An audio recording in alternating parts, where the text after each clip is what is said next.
Shane Stacks on the radio. Oh, yeah. I love that. Shall we play a game? Why, yes. I believe we shall. Oh, I got a live one here.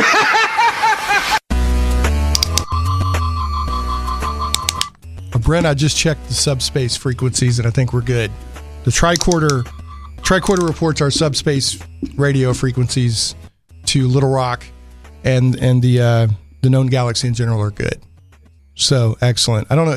Your mic's on now. So great. Yeah. So folks, welcome to Shane Plays Geek Talk. Getting geeky in Little Rock. It's Shane Plays Geek Talk. I'm your host, Shane Stacks. Thanks so much for tuning in, whether you're listening live on Saturday, May 30th at 1 p.m. Central on 101.1 FM The Answer, or online at 101.1fmtheanswer.com, or if you're listening by podcast or on YouTube or Krypton Radio, any of the ways the show goes out. I'm just glad you're here. That sound, me testing the equipment with the tricorder, should have been a clue. Today it's been a while since I've had a Star Trek episode, and Star Trek is one of my main geeky pillars. Haven't visited in a while. And Brent Bristow is joining me today, who's no stranger to the show. He's been on the show both for his scale modeling. That's when we first started talking. He's actively involved in not just scale modeling, but competitive scale modeling. And the stuff is just amazing, these models that people do out there. But he's also an avid Star Trek fan. So he's talked on the show about that. And he's a fan up to and including, he goes to like a lot of the Star Trek Las Vegas. He knows and plays music with a lot of the Star Trek creators and actors. So, Brent is not a casual Star Trek fan, right? I guess is the point I'm making. And you're also a professor. Correct. Are you allowed to or want to mention where you teach and what you do there? Or? Sure. I'm a professor of music at Arkansas State University, BB. I'm the head of the music department there. So if you want to come up and study some music, come on up and we can hook you up. And we can also, you usually can't get through a class with me without me talking about, Star Trek or right. Ultraman or Dark Shadows or something. Oh, wow. There's other shows we could do. Oh, yeah, absolutely. I love Ultraman. I want to... Dark Shadows is always... That's right, because you did like a Barnabas bust or something with one of your mistakes. Yes. Okay, that explains that. Yeah. I've got... I think it's on Prime now, or it's on one of them. I think it's on there, but you have to either watch commercials or pay something. For it now I want to binge it, but I've heard most people say it only really gets good when Barnabas shows up. Do you agree with that? No, sorry. You don't agree with that? No, I don't agree with that. Okay. It gets, I think significantly better, but it's really a build-up. This is a daily soap opera for you guys that were not familiar with it. So it takes literally 210 episodes before Barnabas comes on. Right. The show actually started out just being kind of a gothic, sort of a gothic romance. Yeah, family has a lot of skeletons in their closet and everything. And then the little kid that's on the show keeps talking about ghosts and things. And after about 50 episodes, they decide to actually bring one in, and then the ratings shoot up, and then they start going, oh, we've got something. So they start bringing in some really interesting stuff. But right before Barnabas comes on, the kid's mother, who had been away in an asylum somewhere, comes back, and it turns out she's a phoenix.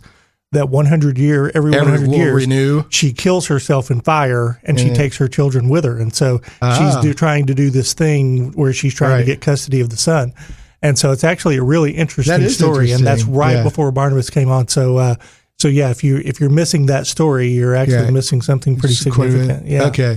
Well, and if people don't know, Barnabas Collins is a vampire, and correct. And when Barnabas came on, some people kind of consider it like when Riker grew his beard. Right. You're right. So it just changed the tone of the show or something. Well, Barnabas was the first sort of anti-hero vampire. They brought him on, and he actually was supposed to be the storyline for 13 weeks and die. Right. And then everyone loved him because the actor decided to play the vampire not as this evil vampire, but more like an alcoholic or drug addict who can't control him, his urges. He was sympathetic. Yeah, exactly. And this was the first time. And actually, a lot of the stuff in the Barnabas storyline had a big impact on things like the Francis Ford Coppola Dracula in the 1990s.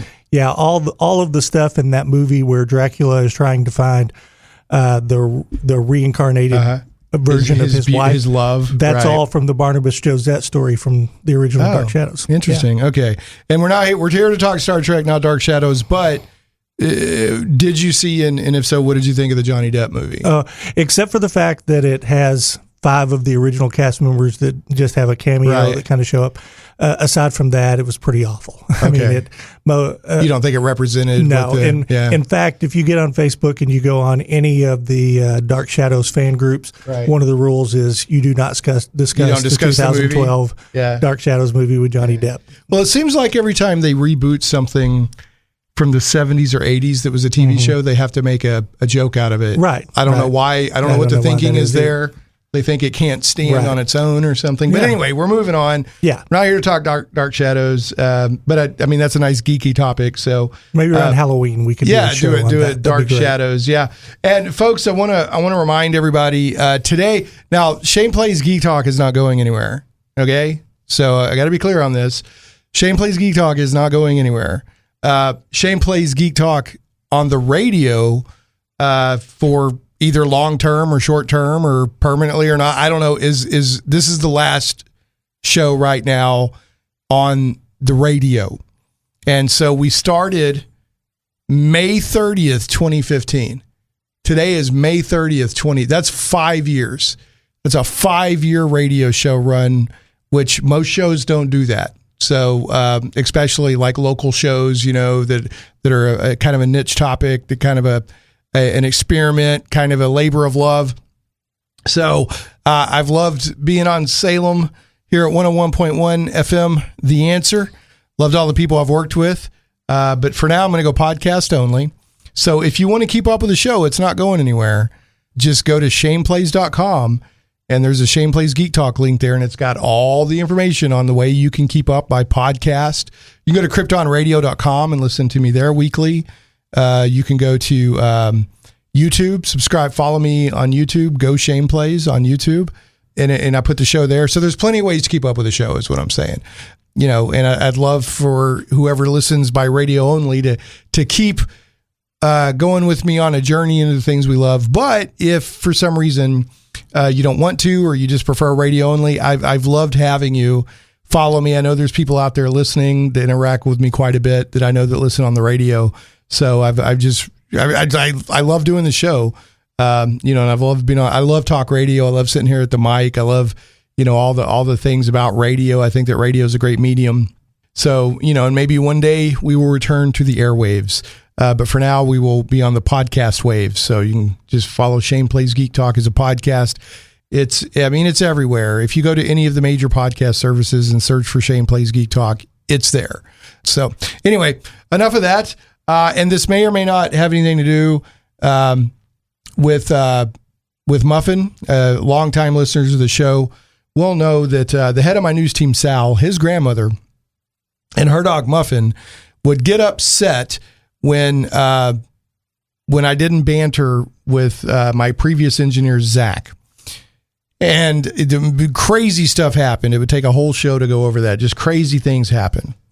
Well, I've had a lot of pre-recorded shows and replays in the past couple of months.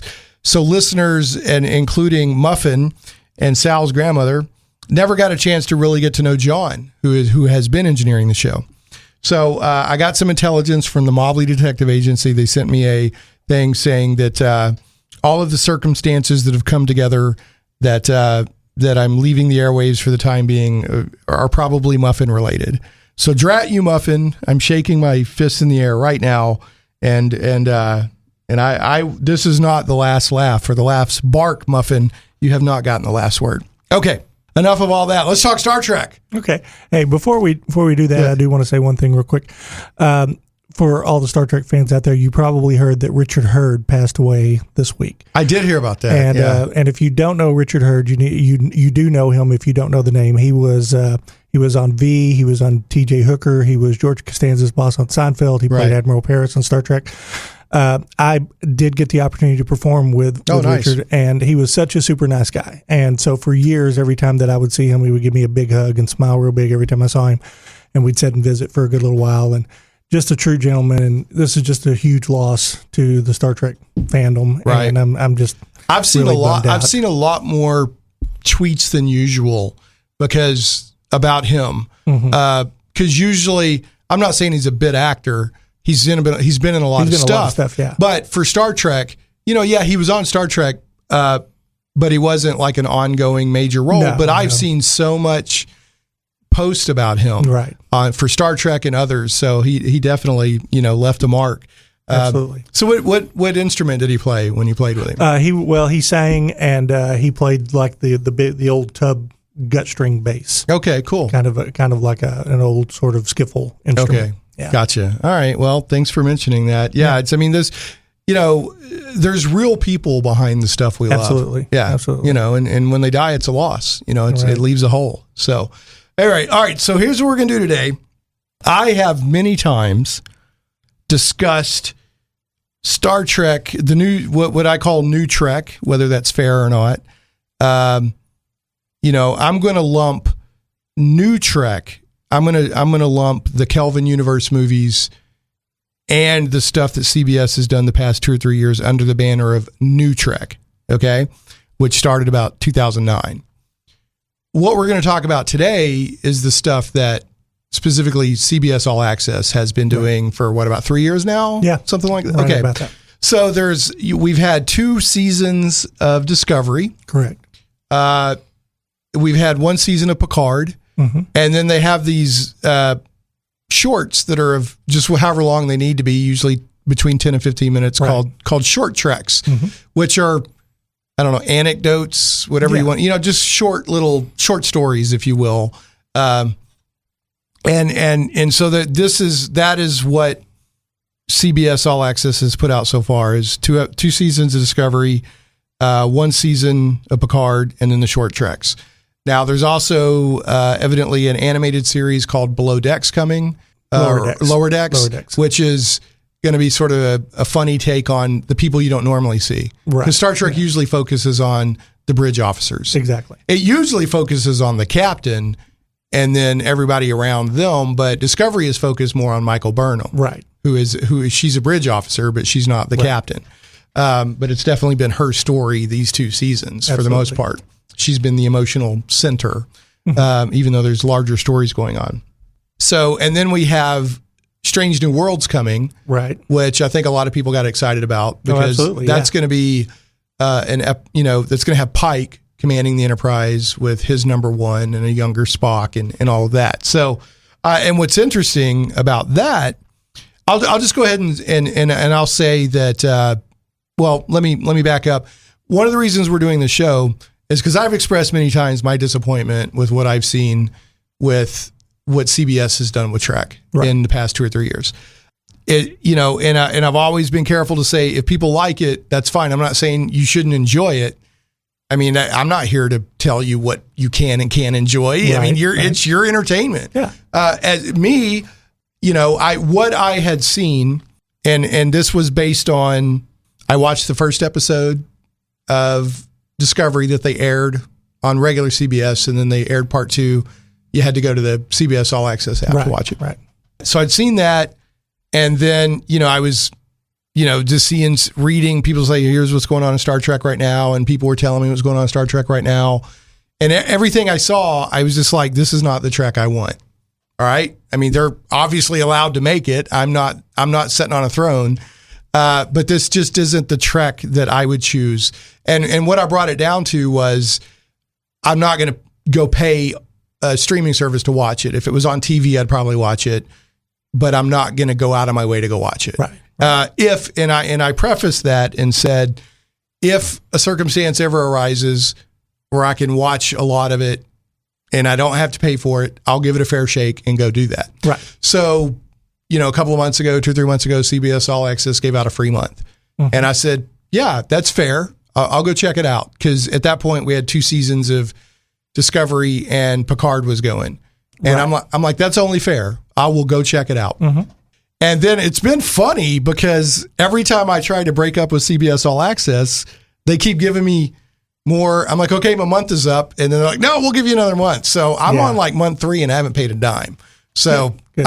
I'm not saying that somebody else will have the same experience, but I haven't paid anything. I went through a similar thing with Shudder. Yeah, the horror one. Shudder doesn't like you to quit them either. Yeah. But I did just because they just Jeffrey Combs, who's a good friend of mine, was on an episode of Creep Show. Yeah. So I went to go see that, and we watched a couple of movies. And after we saw that, we kind of said, we've pretty much seen everything there is here. I like Shudder. I do think they still need to add some more content to keep it but Shudder is putting more and more good stuff on there.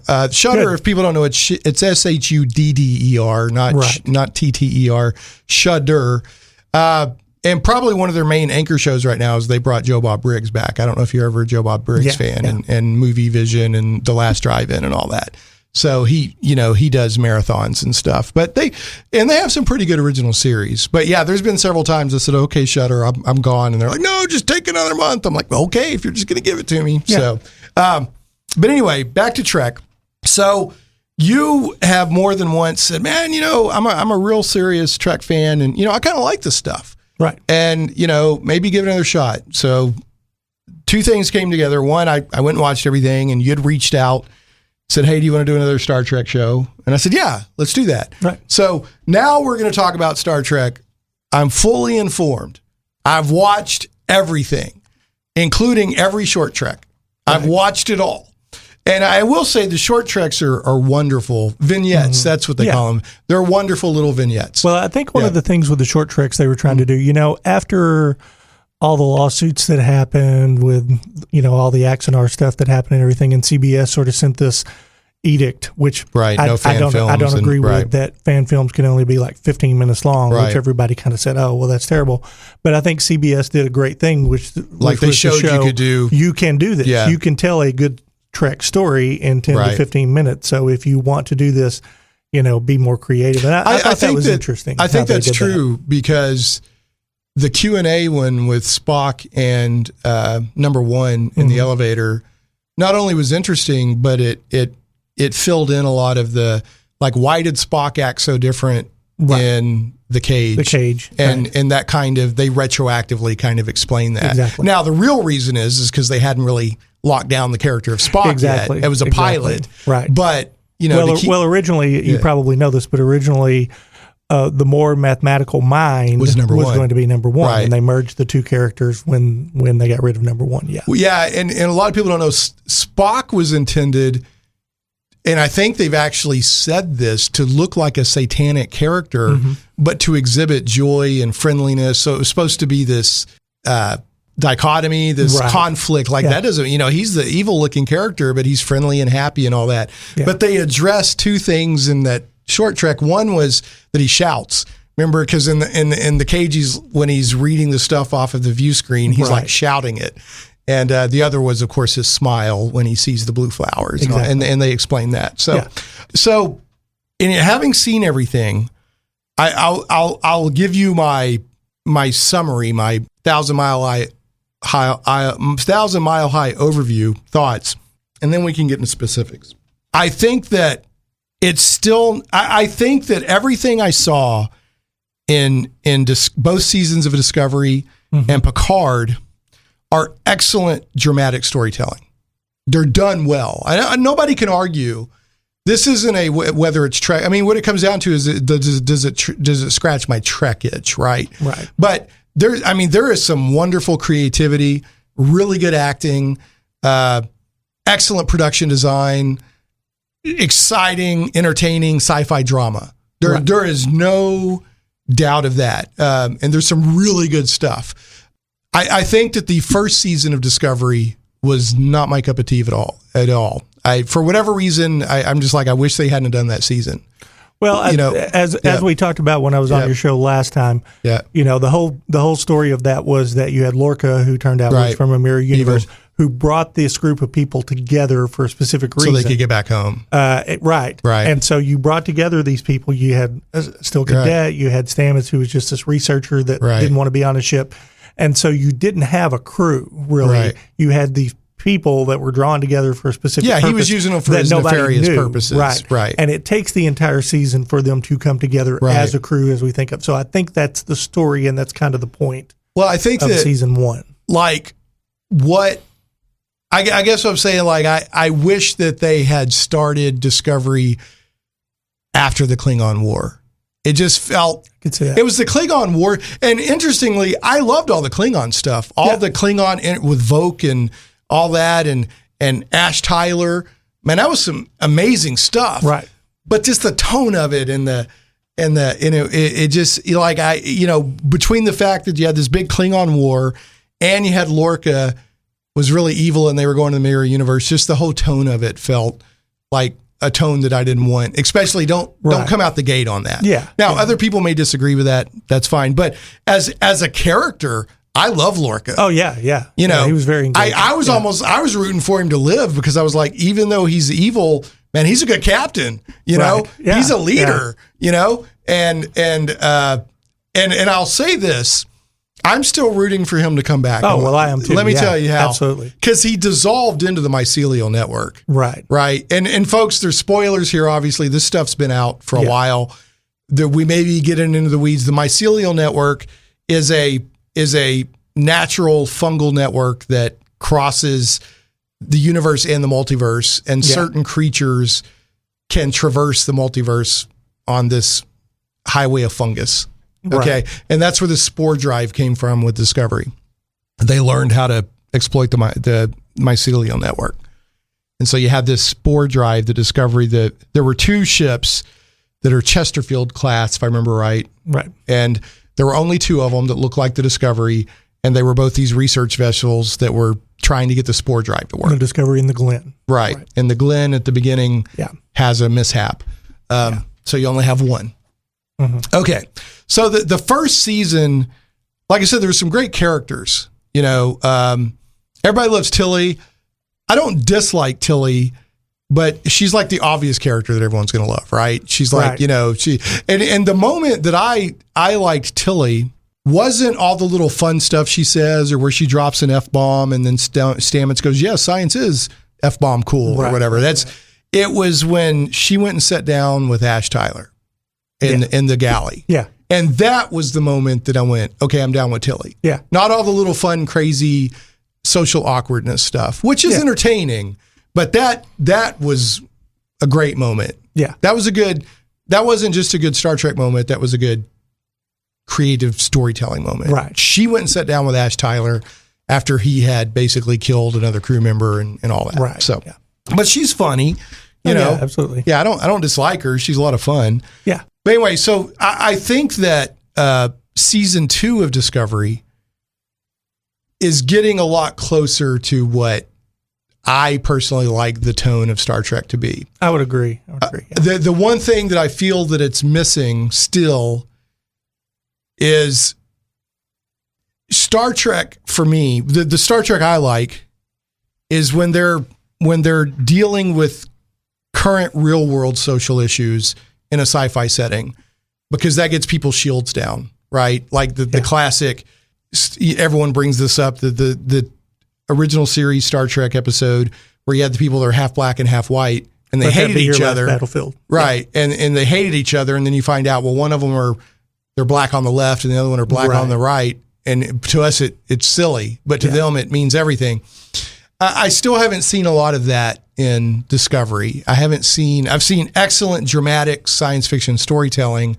I haven't seen a lot of what I consider Trek's, it's almost a mission statement for previous versions of Trek to tackle that kind of stuff. Right. Now, I don't see a lot of that. Now, Stamets,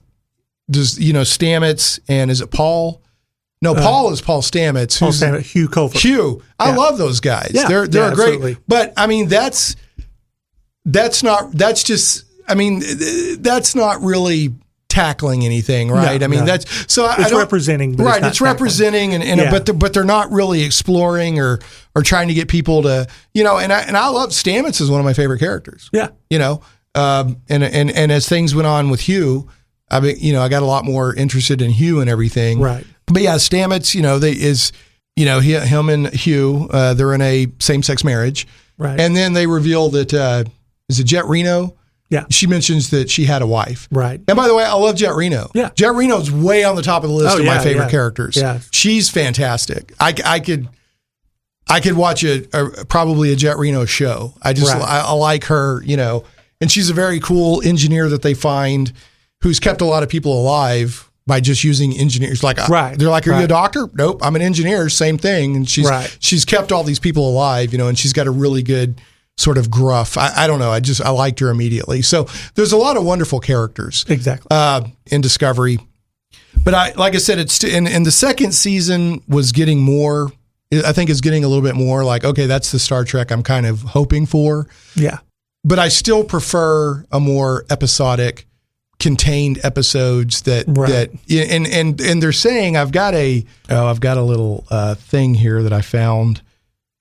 Yeah. There was a Twitter thing that went out from One Perfect Shot, and they described Star Trek Strange New Worlds, says it's designed to please fans of classic Trek, bright, hopeful, episodic adventure. Right. So, and I'm very excited for that. Well, I think they lean toward that because if you remember in season 2, the Admiral said that they kept Pike out of the war because he was the best of them. Right. That was a great moment. He was what they thought represented the Federation the best. Right. And and I find it interesting too. And I may have said this last time we kind of talked about this, but what I find really interesting about Discovery is that over the years we've seen these captains with these crews that have done some questionable things. You've seen. Mm-hmm. We've seen Ron Tracy. We've seen Captain Merrick. We've seen, in the original series, you see Captain Ransom in Voyager, who's using the creatures to get back home. And so we always see the best and brightest on the Enterprise or even on Voyager or whatever.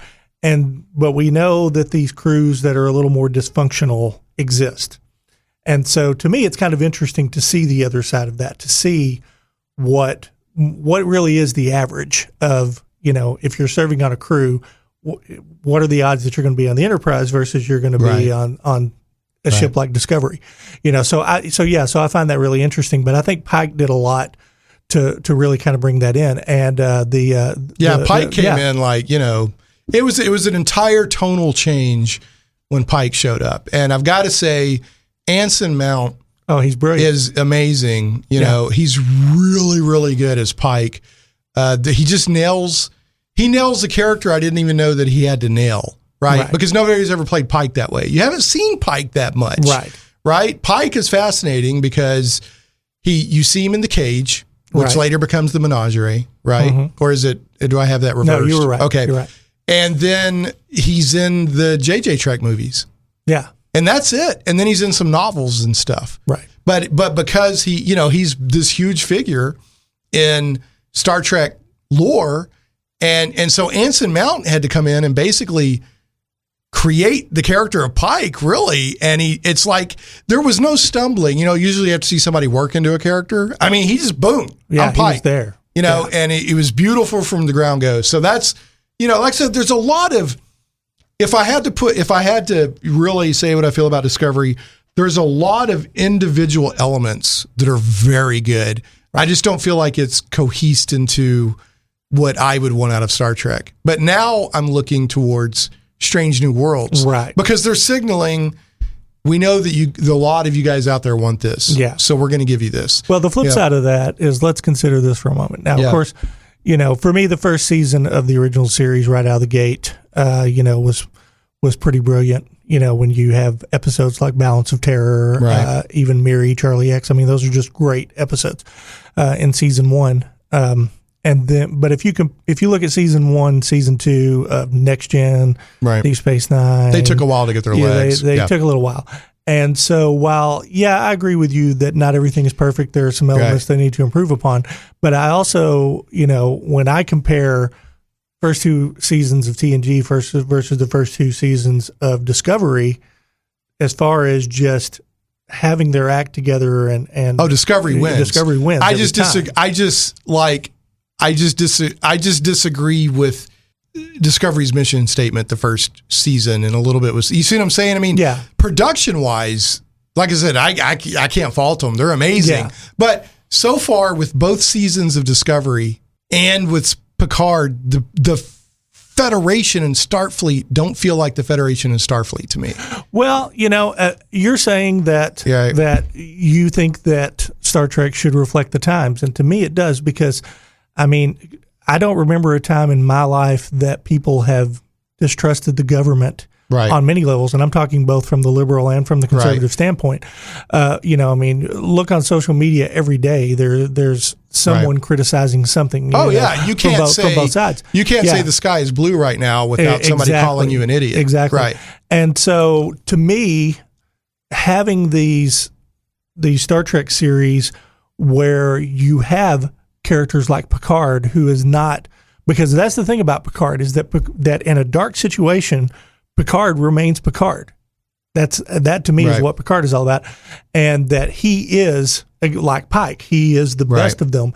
And what's going on? Although he did admit that he made a mistake by just kind of checking out of this, feeling like I can't make a difference. For 14 years, he did nothing, and now he's regretting that, and he's trying to fix his mistake.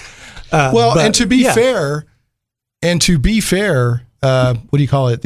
What was the finale of TNG called? Best of All Good Things. All Good Things. Yeah. They showed your future is to be on a vine, right? So they had to tie that in too. That he retired to make wine, or to make whatever. Yeah. And I also thought it was brilliant that they tied in the Prime universe what happened that led to the 2009 Trek. But my point being that I think that today, in this day and age, with as much mistrust as there is with a lot of people in the government, I think it would be a really hard sell to have a Star Trek series where the Federation is perfect and the Federation leaders are looking out for us. So we even saw in Star Trek VI the corruption we saw in first season with Contagion and some of the other episodes, the conspiracy, with everything going on. Where there was some corruption within the Federation. So I'm having a hard time imagining there being a successful Star Trek series in 2020 where the government is perfect and nobody questions it. Right. And so I think it's brilliant that you have Picard, who has been sort of the poster child of the Federation for most of his career, who is now saying the Federation is not doing the right thing. The Federation is not the Federation anymore, and which he says in the first episode, which I thought was great. So, and that's where it gets back to. I feel like that it's excellent dramatic sci-fi storytelling, but is it really good Star Trek storytelling? But and I guess let me explain what I mean by that. And you're right. It's like, hey, we have to confront the times that we have now. Yeah. But in the past, Star Trek has always been, okay, things are bad now, right? Because when Star Trek first aired, like nuclear war could happen at any time, right? So the premise was, yeah, it happened. We got through it. We're better now. Yeah. We have come together and solved our problems, and now we're exploring the stars. And then as they encountered situations or governments or planets out in space, then they could confront the societal issues. Right. So if we pause it and say that Starfleet and the Federation are operating from a position of weakness and corruption and failure, is it Star Trek? And for me, it's not. Because that's what is exciting for me in Star Trek and you know what? I don't think we'll ever get to that in real life. No, right? Not. But this is my escapism, right? Well, you even see in the original series, you see some unscrupulous people, and but not as a whole, right? But we all know that really what kind of happened between the original series and the Next Generation happening is that Roddenberry had this great story from a storytelling standpoint, and then in between time, he sort of became a victim of his own hype, and he started believing in this, in the future, people are going to be perfect and they're not going to do it. And that's not realistic. Edith in The City on the Edge of Forever. Killer, her religion was basically that. Yeah. She was, she was basically preaching a religion, but it was a secular perfection through science and people and all that. Anyway, we got to get to a break. When we come back, we're going to keep it up. Okay. I mean, like I said, and I want to end or not end. I want to say this before we go to the break. I actually enjoyed Star Trek Discovery and Picard. Well, Picard, the first episode, I was like, I like this. Right. Discovery, I didn't. It felt wrong, and like the tone of Discovery, it's the tone, not so much the story. Like they turn Mudd into a psychopathic killer. And I don't remember him being that way in the original series. So it's like they turn things up to 11 on the cynical dial, right? Well, yeah, but also remember that he had been held as a prisoner of the Klingons for how long before that?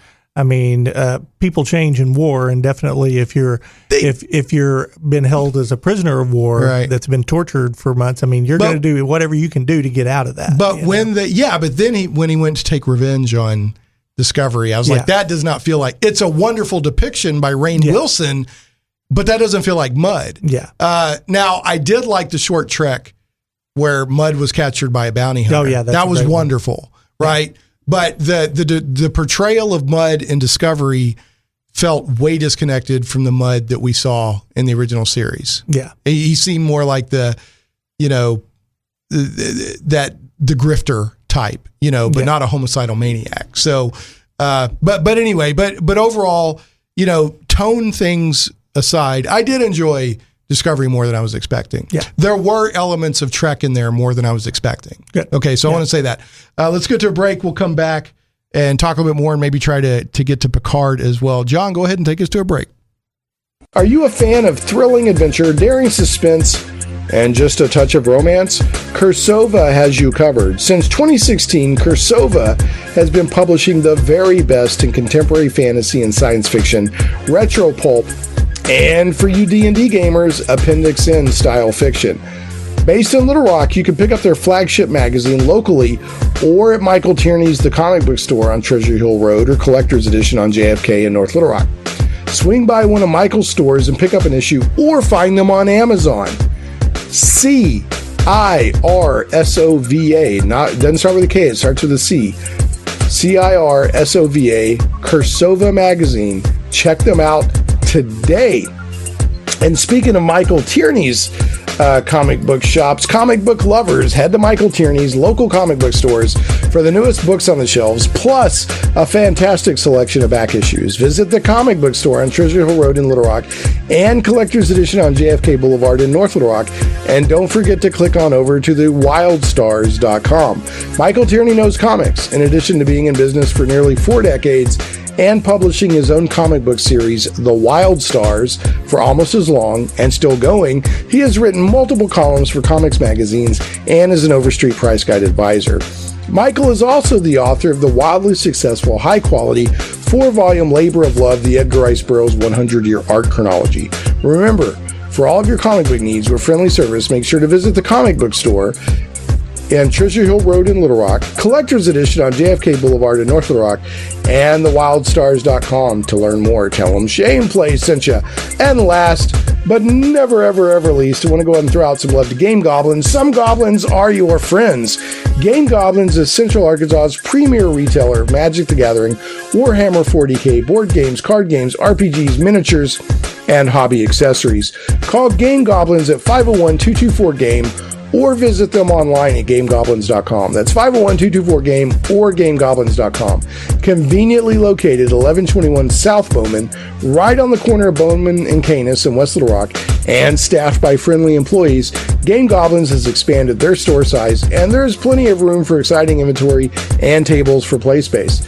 You'll like that space because Game Goblins has gaming events every day of the week. For all of your gaming needs, I heartily recommend Game Goblins. Make sure to check out their customer loyalty program that rewards you based on your actual purchases. Game Goblins earns your business and keeps it. First-time customers, mention Shane Plays and receive $10 off your purchase of $50 or more. Tell them Shane Plays sent you.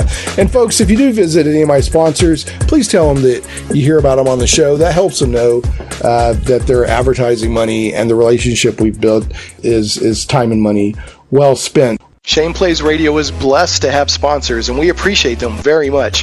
However, did you know that you can also support the show as an individual for as little as $1 an episode? Simply go to patreon.com/Shane Plays. Shane Stacks on the radio. Oh, yeah. I love that.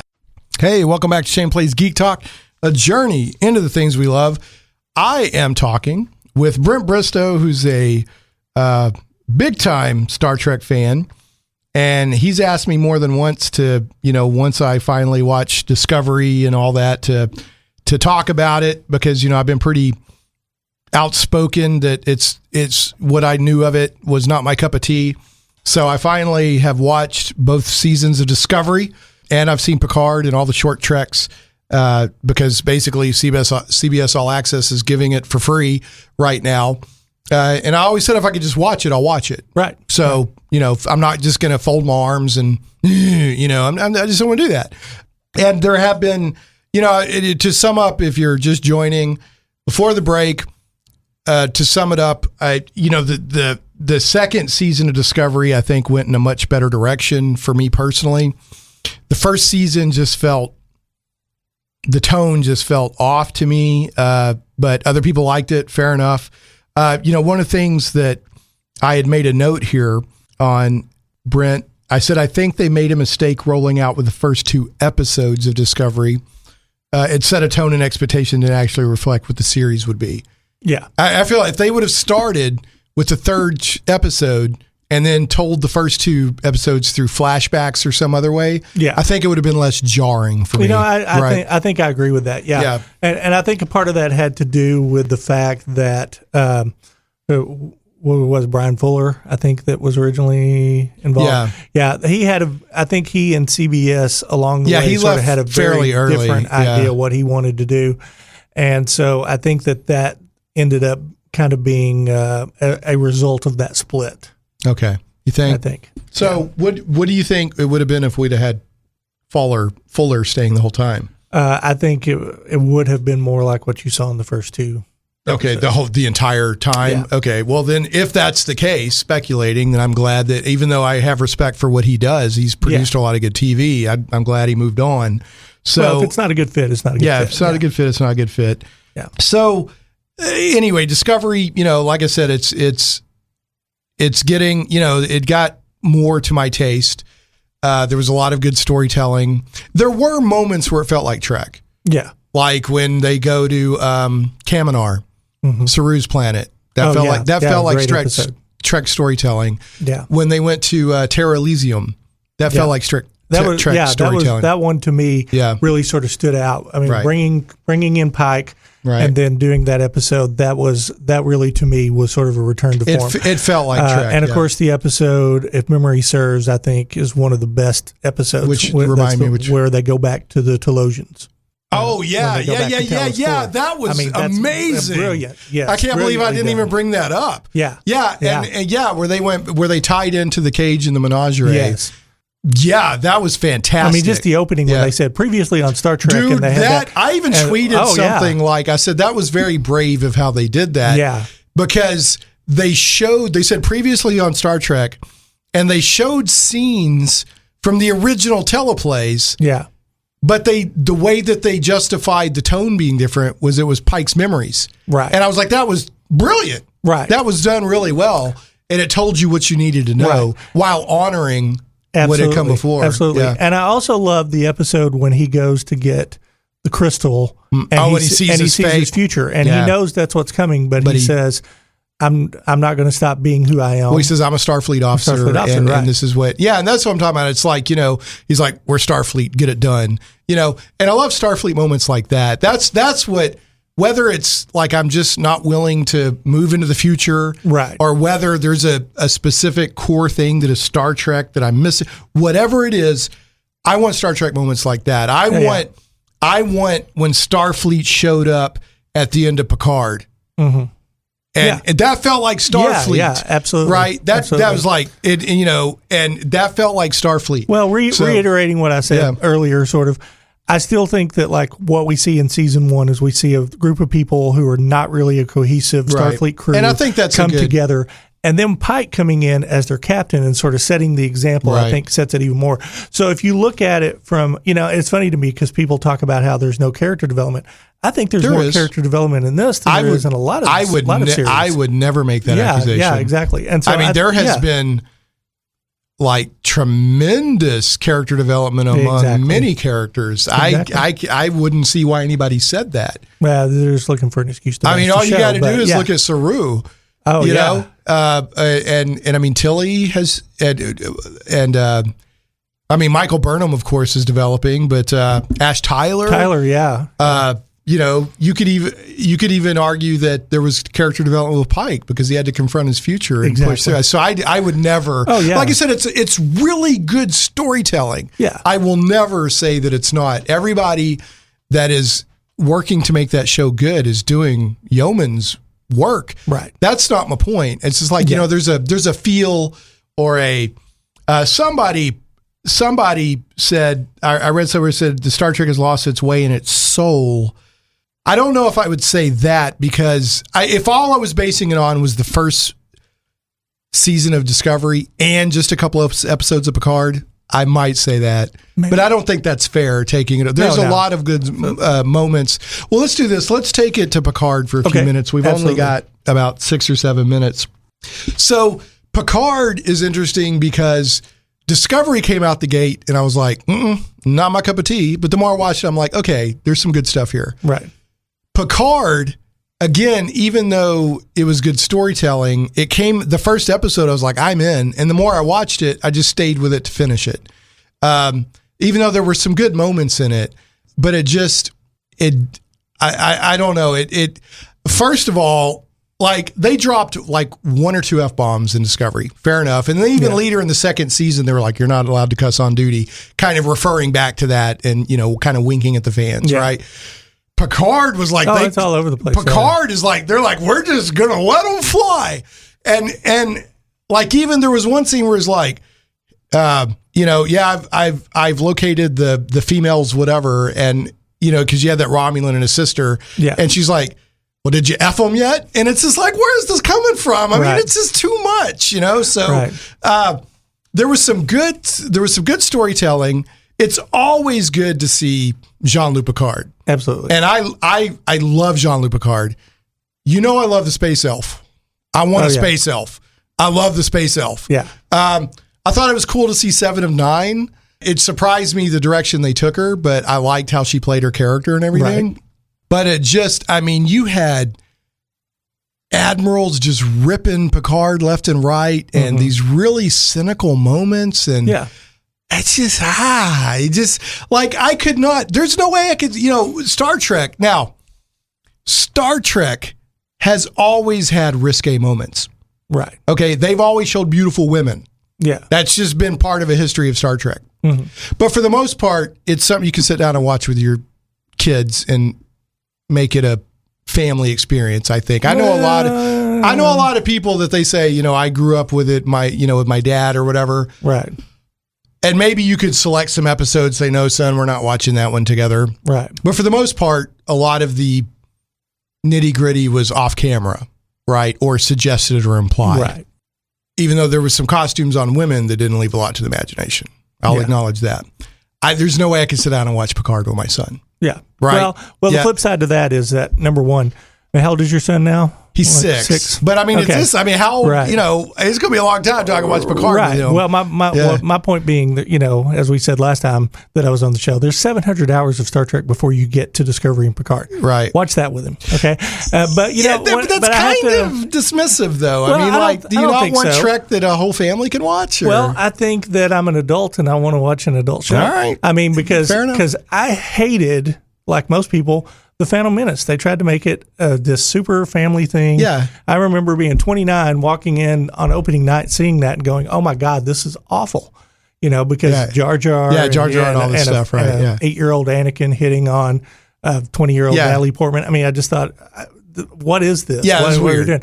And so, you know. There's a lot of flaws in that movie. I mean, I get it. You know, I mean, you know, I have a grandson now that I hope one day I'm going to be sitting and watching Star Trek with. I'm not going to start with Picard, you know, obviously. But, you know, the flip side of that, and I have to point this out. So, like, I know you're a huge Orville fan, and they had the episode where you had Rob Lowe's character roofing and sexually assaulting half of the crew. Right. Yeah. I'm not. I mean, that to me was 20 times worse than anything. The only thing, like, the Orville is, I do like the Orville only because, but it still has a lot of frat boy humor in it because it's Seth MacFarlane is behind it. Right. So when I say that I don't say that I agree with everything the Orville is doing. Oh, yeah. There's a lot of frat boy humor in it. Exactly. But for the bright future episodic Star Trek storytelling approach, I feel like it's carrying some of the torch of the Star Trek that I want. And that's where I'm at. Yeah, I absolutely do not. Now, let me preface that by saying I love the Orville. I think it's a great show. The second episode, first of all, two things happened in the second episode. First of all, you had an officer on duty replicating a pot brownie. Secondly, when they got captured, the captain just started drinking and gave up. He's in an alien. Yeah, he's sitting there drinking doesn't that even beer. Try to escape. Yeah, because they were doing the fun of it's more like MASH than it is Star Trek to me. It's a group of they've done some people, but they get some stuff done. Right, but when it comes to like telling stories like that, the social media planet they went to, where people went up and down. That was some amazing. That was just some amazing good Star Trek storytelling. But name a single qualified Starfleet officer that would go on a covert mission. Oh, and hump the statue. Right? No, they wouldn't. Right. They wouldn't. That immediately takes me out. That is. I don't agree. I don't like that part of it. Yeah. I don't. I'm just saying that I feel I get a Star Trek style storytelling hit for the meta story they're telling. More than what I've gotten off of a lot of CBS and Star Trek. And I agree. And first of all, I think that was a brilliant episode. That's probably one of the best. That is the perfect example. Yeah. But I think it could have been a Stargate episode. I think it could have been a Sliders episode. There's a lot of other shows that it could have been. So to look at that and go, the only thing that really makes it a Star Trek episode is that they were on a ship when they got there. Well, it's kind of a frat boy love letter to the next generation. Yeah, what it feels I get to it. me. I get it's got a lot of nostalgia. Yeah. But to me, when I hear people say that they think it's the what's the phrase, the spiritual successor or whatever, I can't agree with that. I don't know if I agree with that. I get a hit. Like I like the bright, colorful episodic storytelling. Yeah. But I don't like the frat boy stuff. Right. In fact, we've only got another minute left here or something, but there was the first episode. If it had stayed like the first episode, there's no way I would keep watching it. Yeah. But they toned it down a lot. And so it's like 10% or so. It's 10-20% frat boy, 80% storytelling. So I can kind of hang with it. But I just, I want to see CBS do more storytelling like that, which I think we're going to get with Strange New Worlds. Hopefully so. Right? Yeah. So to boil it down on Picard, there was some interesting storytelling.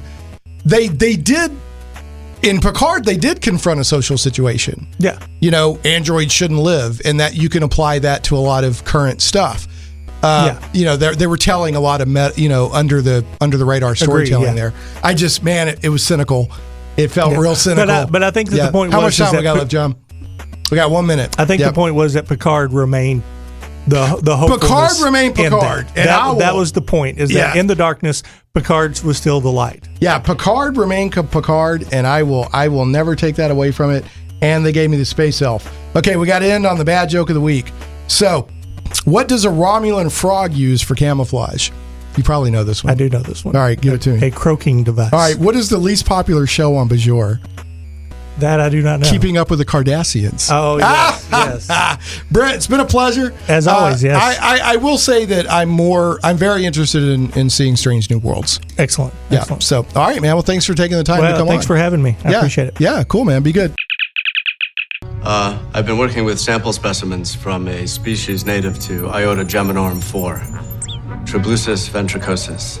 People call them tribbles for short. Oh, pretty darn cute. Yeah, and if you take all the fur off underneath, it's all meat. Like a scallop. Blood red. You want to eat them? I don't want to eat them. I was thinking of introducing them as a food source for the Calations. Although I have eaten one or two for research purposes. Shane Plays Radio is blessed to have sponsors, and we appreciate them very much. However, did you know that you can also support the show as an individual for as little as $1 an episode? Simply go to patreon.com/ShanePlays.